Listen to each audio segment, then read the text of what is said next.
Andy No is an investigative journalist at the Post Millennial, and Post Millennial does a wonderful job. You guys have got to check it out. Author of Unmasked, Inside Antifa's Radical Plan to Destroy Democracy.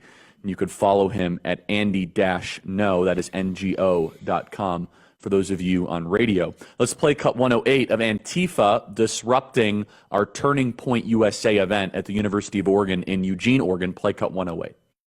We don't want this on our college campuses. You are miseducating the people. But when you come in here, when you come in here and you lie about the way that our society should be, when you come in here and you spread this type of shit, it's what makes these generals bad. You want to play the game? Let's play the game, baby. Let's play the game. I'm not here to play the game. I'm here to disrupt here.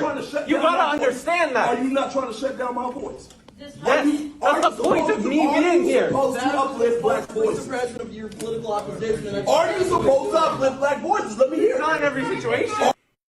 So what you heard there is two black conservatives, Stephen Davis and Anthony Watson, who are part of the Turning Point USA team, being shouted down by masked white liberals at the University of Oregon and in Eugene because two black conservatives would have a different opinion. But the white liberals, of course, want to control black people again. A lot of liberals want to go back to slavery. They just won't admit it. So, Andy, why is this not exactly, why is this even a question on the modern Twitter? Have you seen Twitter improve at all since Elon took it over? In some regards, I brought a lot of attention to some of these violent extremist accounts by doing the thing that I was just punished for. And some of those accounts, really high profile extremist accounts, actually subsequently got banned after I brought out the receipts. They said this, this, and this, and this. This is where you can find those posts. And they were suspended. But then this seems like a big, step backwards now with this new rule. And, I just wanted to weigh in a little bit on what you just said. These aren't, these radical militant leftists are not liberals. I think the mistake is that liberals have as well, is that they think that these Antifa are allies with them. And strategically, they do use them sometimes as shock foot troops. Soldiers to carry out, shock troops to carry out violence.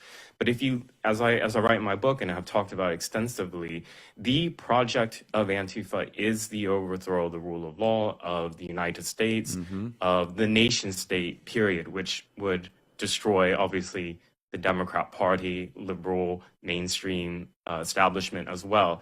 So they're playing a really dangerous game here because, they see, I think, a temporary benefit in that, these shock troops can shut down through violence or intimidation or, just disruption the right. But this is a very dangerous game. And there's, some historical precedent for in history and other places where these militants have been used and it actually benefits like extremist elements. A lot of times with what Antifa does is that they create the enemies they say they're out there to fight.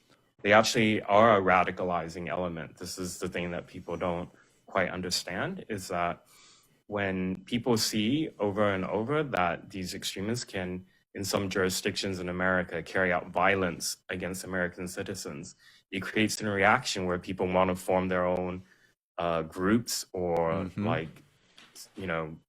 sort of like militia type groups. And it's an escalation of political violence on the streets. And and unfortunately, a lot of that organizing takes place on Twitter, which I try my best to illuminate, and I'm not quite sure exactly how to do that going forward now. Andy, thank you for your great work. Check out Andy-No and check out his book. Thank you so much, Andy.